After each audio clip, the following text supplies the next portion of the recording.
Atenção, esse vídeo é de caráter meramente educativo e informativo. Não faço recomendações de investimentos aqui no canal. Aviso dado, bora pro vídeo.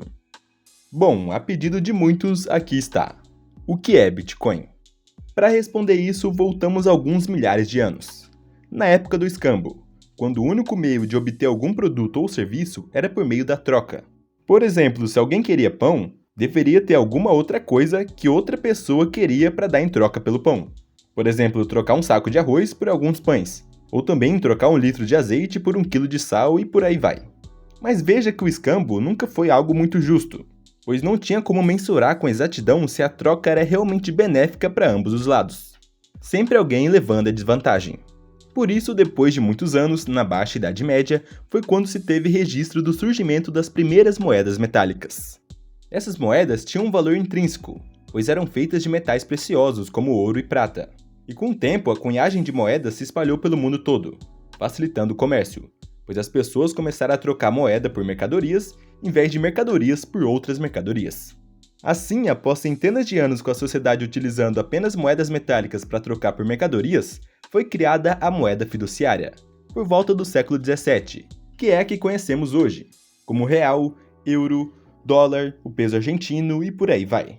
Mas diferente das moedas metálicas, a moeda fiduciária não possui valor intrínseco. Seu valor é baseado simplesmente na confiança das pessoas de que ela será aceita em transações. Enquanto que durante algum período da história, com as moedas metálicas, tudo era lastreado ao ouro, por exemplo, tendo esse lastro em um ativo escasso. E falando em escassez, em 2009 foi criada a primeira criptomoeda, o Bitcoin. Não se sabe exatamente quem criou, qual foi o grupo de pessoas, só sabe do codinome Satoshi Nakamoto, que pode ser uma pessoa só, ou um grupo de pessoas, ou milhares de pessoas. Mas bom, o Bitcoin é considerado por muitos a única criptomoeda que presta, que tem como fundamento principal a escassez. Que diferente das moedas fiduciárias, que podem ser impressas novas notas pelos governos, o Bitcoin tem pré-definida sua oferta monetária, sendo de apenas 21 milhões de Bitcoins. Sim, só serão produzidos 21 milhões de Bitcoins no mundo inteiro, e não tem como alterar isso. Essa questão já torna a moeda escassa e altamente cobiçada, além de outros fatores que falarei em breve. Mas então, eu relutei um pouco para fazer esse vídeo justamente pela alta polêmica que é levantada ao se falar de Bitcoin. Eu falo por mim mesmo, até começo desse ano eu era um crítico do Bitcoin, sempre falando para todo mundo que essa é só uma moedinha digital criada para tirar dinheiro de trouxa, que não tinha lastro nenhum e nem valor nenhum.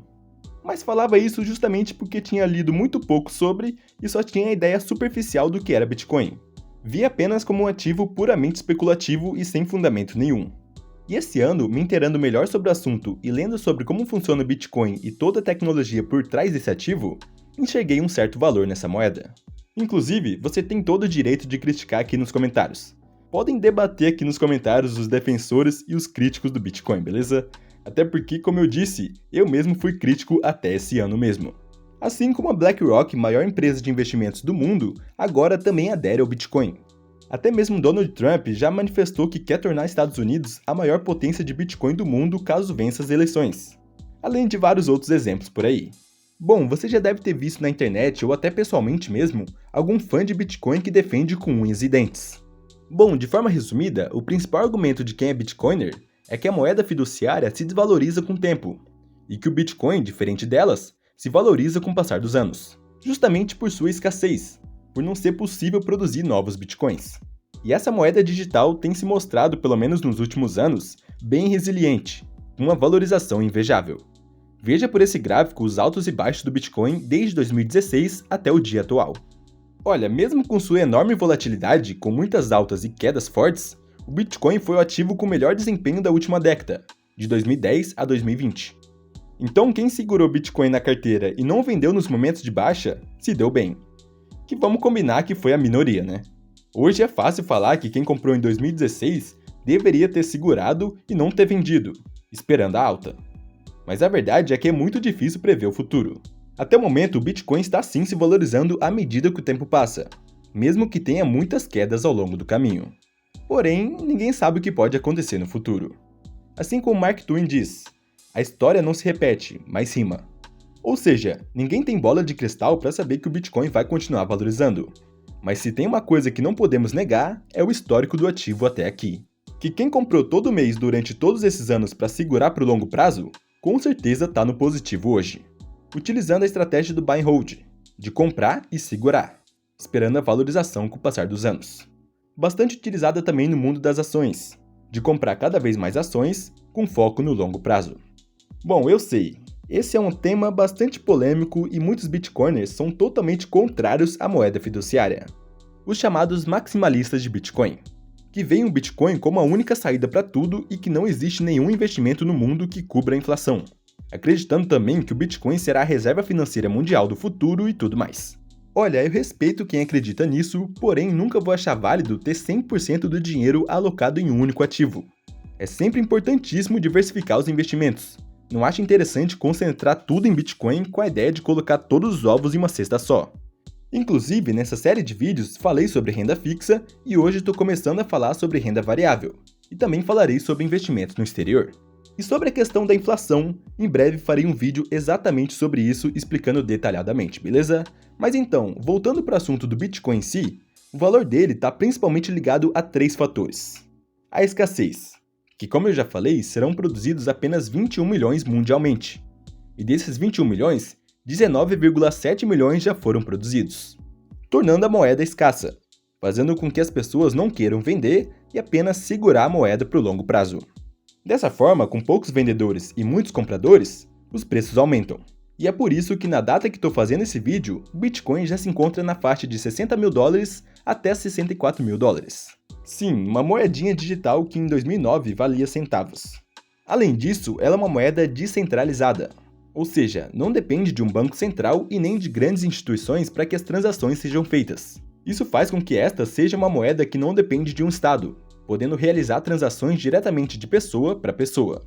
Aí você pode estar pensando, mas como se tem o controle disso tudo? Bom, tudo está na blockchain, que é a tecnologia que armazena todas as transações que acontecem em Bitcoin e é impossível alterá-la, pois todos os blocos têm um número hash específico, o que faz a tecnologia do Bitcoin ser extremamente segura. Pois imagina a blockchain como um livro-caixa, que registra cada transação feita. Então se você compra Bitcoin hoje, você só pode vender aquela determinada quantidade de Bitcoin posteriormente. Não tem como você vender mais Bitcoins do que você já tem. Tudo isso está bem registrado. Então, se formos falar por definição, o Bitcoin é, em resumo, uma moeda de troca descentralizada. E o valor do Bitcoin se deu por conta de sua escassez. Com muita gente que tinha Bitcoin, preferia gastar reais ou dólares em vez de gastar Bitcoins. É como diz a lei de Gresham. Racionalmente, as pessoas preferem usar uma moeda mais barata e retirar de circulação uma moeda mais cara se ambas são intercambiáveis pelo mesmo preço. Porque imagina se te dessem R$1.000 em dinheiro e também te dessem R$1.000 em ouro. Qual você gastaria primeiro se fosse obrigado a gastar um dos dois? Bom, muito provavelmente, você pensando racionalmente, gastaria o dinheiro e armazenaria o ouro. Justamente porque o ouro se valoriza com o passar do tempo, enquanto a moeda fiduciária, se mantiver apenas guardada, se desvaloriza.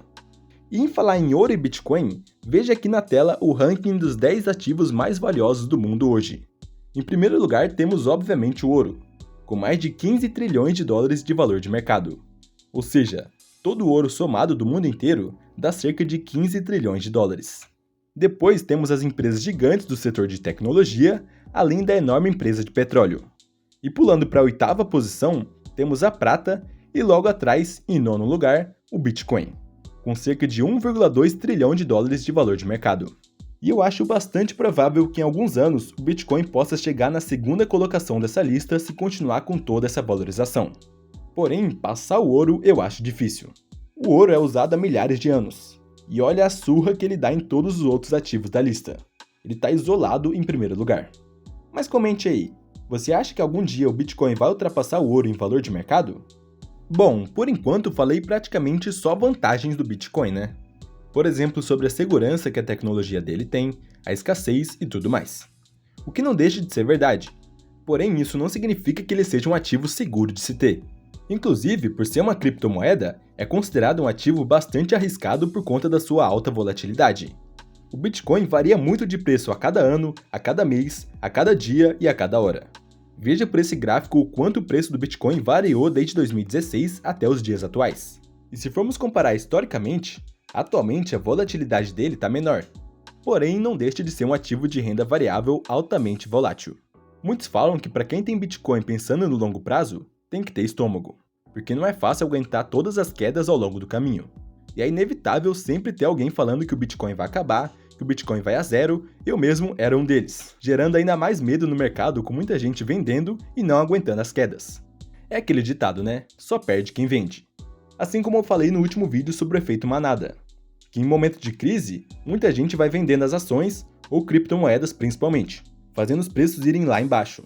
E outras pessoas vendo tudo isso, vendem também pelo efeito manada, pensando que tudo vai acabar e que vai a zero.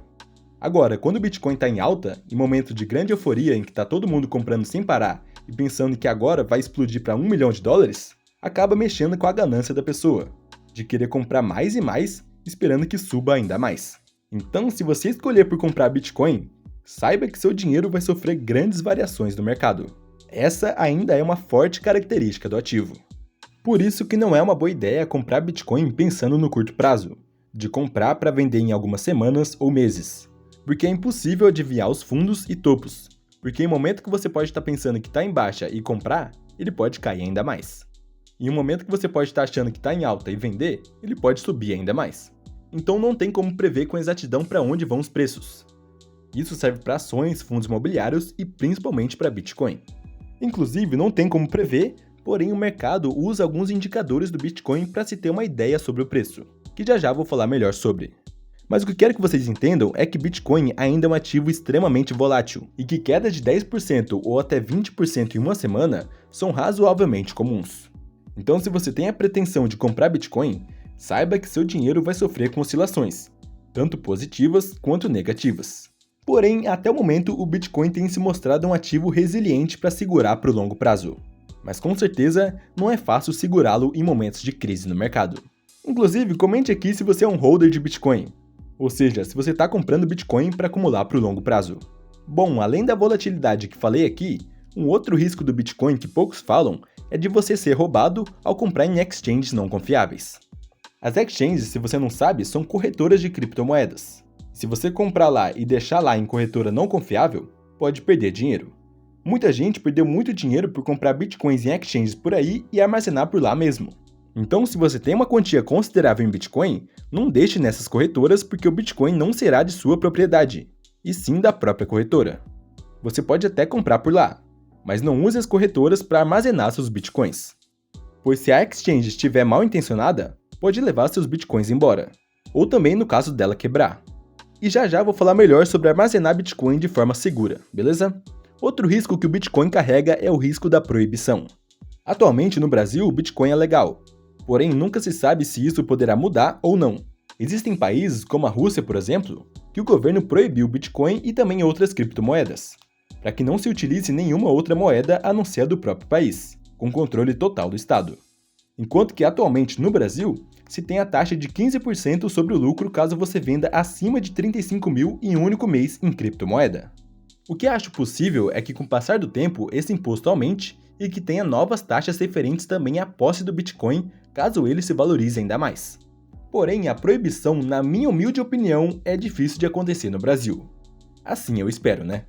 Então, muitos maximalistas em Bitcoin defendem a ideia de não declarar Bitcoins e tentam esconder essa moeda digital do Estado. Porém, eu sou a favor da declaração e não acho que seria legal viver sem fazer a declaração do que você tem. Até porque se você faz tudo certo e dentro da lei, não tem nada a esconder, né? Então, faça sua declaração anual tudo certinho, declare seus Bitcoins e fica de boa com a Receita Federal, beleza? Agora, o que muitos não param de falar por aí, o halving do Bitcoin. O halving é um evento que acontece a cada 4 anos, que se reduz pela metade a recompensa pela mineração de um bloco de Bitcoin. Pois para minerar cada Bitcoin é necessária uma energia computacional muito grande, e como um prêmio por cada bloco minerado, os mineradores de Bitcoin recebem uma parcela em Bitcoins. Mas então, o halving acontece para controlar a inflação do Bitcoin e garantir que o número total de Bitcoins em circulação não ultrapasse 21 milhões. E isso já está tudo pré-definido. Quando o Bitcoin foi criado, a recompensa era de 50 Bitcoins por bloco minerado. Após o primeiro halving em 2012, passou a ser de 25 Bitcoins. Depois, em 2016, foi para 12,5 Bitcoins, em 2020 para 6,25 e agora, neste ano, em 2024, a recompensa foi reduzida para 3,125 Bitcoins. E no próximo halving, que acontecerá em 2028, vai reduzir essa recompensa para apenas 1,5625 bitcoins. Mas tá, de forma resumida, o halving é um evento muito importante para o Bitcoin, por conta da redução da oferta de novos bitcoins no mercado, o que gera cada vez mais escassez a cada halving. Historicamente, alguns meses após o halving, o Bitcoin sempre estourou de preço, diminuindo a explosão dessa alta a cada halving, assim como mostra o gráfico na tela. E agora, em 2024, tivemos o halving em abril e até o momento, quase 6 meses depois do halving, os preços permanecem quase que estáticos, com algumas altas e algumas quedas, mas sem muita variação. Porém, a previsão geral do mercado é que o Bitcoin ultrapasse os 100 mil dólares até 2025. E você, o que acha? Será que vai explodir o preço do Bitcoin igual os outros halvings, ou dessa vez vai ser diferente? Bom, como eu disse, não tem como a gente prever quanto estará o preço do Bitcoin. Mas ano que vem estarei aqui novamente para falar sobre, pra gente ver quanto vai estar o preço, beleza? Além disso, historicamente, no ano do halving, e até um ano depois, os preços do Bitcoin tendem a se elevar.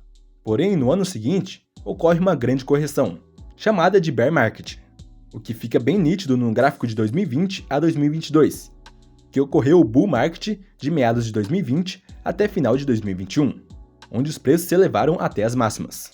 E de final de 2021 até final de 2022, o bear market esteve presente, com os preços despencando fortemente.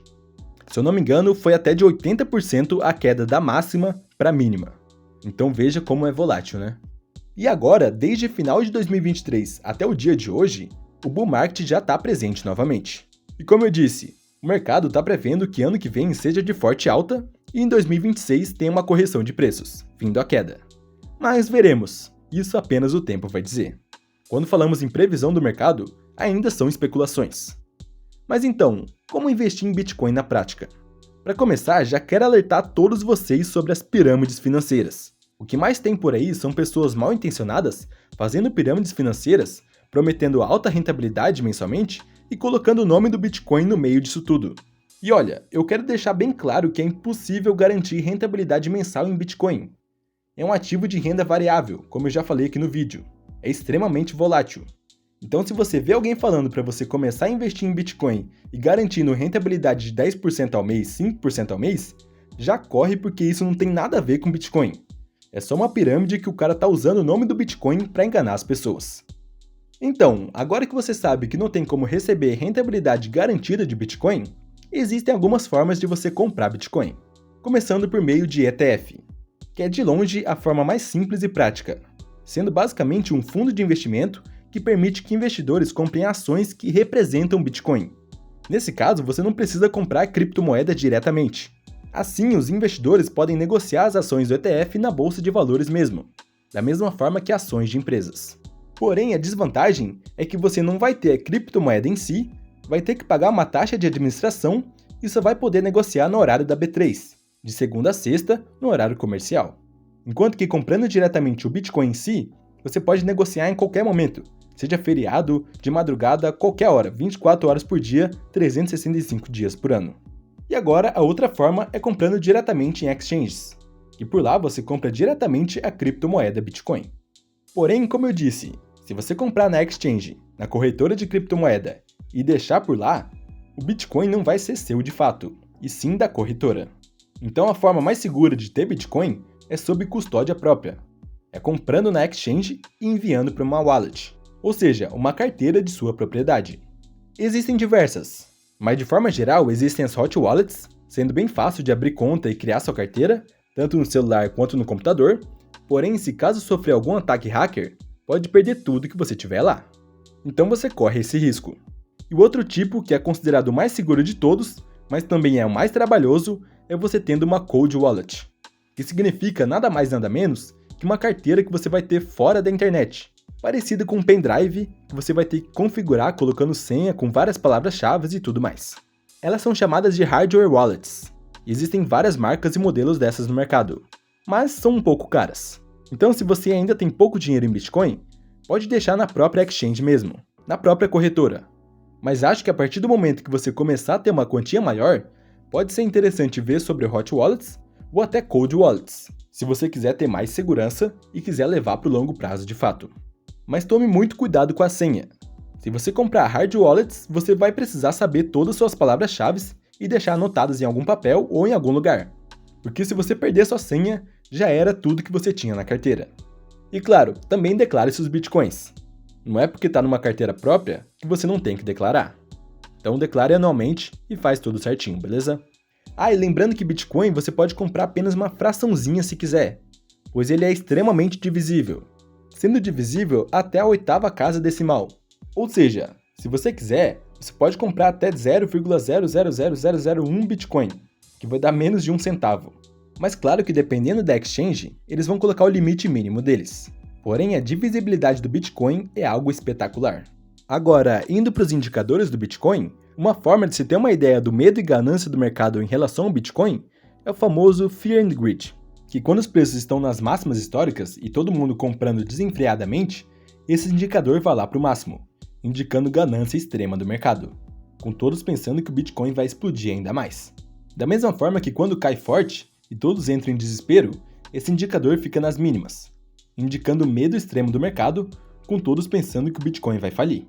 Veja que neste momento que estou gravando o vídeo, ele está neutro, justamente porque o Bitcoin está lateralizando nessas últimas semanas, nem caindo muito e nem subindo muito. Então caso você queira acompanhar esse indicador, está aí na tela, é só pesquisar no Google. Lembrando que ele é um indicador, ou seja, ele está apenas indicando. Nunca leve um indicador como verdade absoluta, beleza? Outro indicador bastante utilizado para entender o preço do Bitcoin é o múltiplo de Mayer, que nada mais é que o indicador do preço atual do Bitcoin sobre a média móvel dos últimos 200 dias. Ou seja, se o preço do Bitcoin estiver abaixo dessa média móvel, de acordo com esse indicador, é uma boa hora de comprar. Enquanto que quando está um pouco acima da média, pode ainda ser um momento bom de compra, mas com mais cautela. E se caso estiver em 2,4 ou mais, não é um momento bom de compra. Isso de acordo com esse indicador. E hoje, no momento que estou gravando esse vídeo, o múltiplo de Mayer ainda se encontra um pouco abaixo da média móvel, em 0,97. Porém, houveram momentos como o boom de 2021 que estourou acima de 2,4, e quem evitou comprar nessa época, evitou de perder dinheiro, né? Enquanto que quem comprou quando o múltiplo estava nas mínimas, hoje certamente está no positivo. Mas lembrando novamente que é um indicador, não é verdade absoluta, beleza? Outro indicador bastante utilizado é o Stock to Flow, que nada mais é que uma forma de analisar o preço prevendo o valor de um ativo com base na sua escassez. Que como falei anteriormente, a cada halving um Bitcoin se torna mais escasso. E veja que a cada 4 anos, essa linha vermelha do Stock to Flow fica mais ascendente, enquanto que a linha colorida reflete o preço verdadeiro do Bitcoin, o preço do mercado, durante todos esses anos. Inclusive, de acordo com esse indicador, o Bitcoin está valendo hoje menos do que ele deveria valer, valendo no dia 8 de outubro cerca de 62 mil dólares, enquanto que deveria estar valendo, de acordo com o Stock to Flow, cerca de 113 mil dólares. Porém, a respeito desse indicador tem algumas controvérsias, pois ele está indicando que para abril de 2025, por exemplo, o valor do Bitcoin deverá ultrapassar até mesmo 400 mil dólares, sendo algo bastante distante da expectativa do mercado, que é de alcançar entre 100 mil a 150 mil. Por isso muitos criticam esse Stock to Flow. Porém, como eu disse, isso tudo são especulações. Ninguém sabe ao certo quanto estará. Estou apenas mostrando alguns indicadores para que vocês também pesquisem por conta própria, beleza? Mas afinal, vale a pena comprar Bitcoin? Bom, eu não acho que o Bitcoin deve ser ignorado. Mas também não acho que você deva comprar só porque viu um vídeo, por exemplo esse, ou porque seu amigo falou para você comprar. Para qualquer ativo que você for comprar, você tem que saber do que se trata e estudar bem sobre ele. Então leia, entenda sobre como funciona a blockchain, entenda como funcionam os indicadores e também veja o histórico do Bitcoin até aqui. E mais do que isso, saiba os riscos ao comprar tal ativo. Entenda que haverão momentos de quedas fortes. Então saiba que não é para colocar o dinheiro da reserva de emergência nisso e nem tudo que você tem somente em Bitcoin. Tenha primeiro sua reserva de emergência em renda fixa com segurança, para depois ver sobre outros ativos. E assim vai diversificando. Por exemplo, também em ações e fundos imobiliários. Inclusive, aqui na tela deixei os últimos vídeos que fiz sobre renda fixa, e aqui ao lado vou deixar o vídeo 5 dessa série Como Começar a Investir, que vou postar em breve. Muito obrigado por assistir o vídeo até aqui, e até o próximo.